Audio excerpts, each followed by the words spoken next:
तर मित्रांनो, आजच्या ब्लॉगमध्ये आपलं स्वागत आहे. तर आपण आज चाललेलो होतो नदीला. तर गावातली माणसं म्हणली होती की नदीला लय पाणी आलेलं आहे. तर पाहूया पुढं, चल. पाणी आहे का? पाणी पाणी पोरं यायची कशाला? आणि कडा करायला बसलेली. चला बघूया पुढं आता काय होते. तर मित्रांनो, पुढं आल्यानंतर इथे सगळे आपले दोस्त होते मित्रांनो. चला बघू इथं आता मासा धरत आहोत पुढं.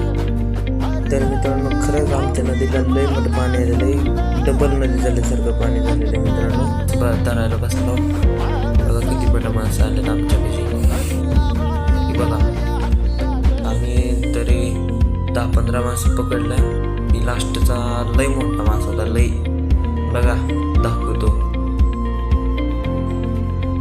बघा किती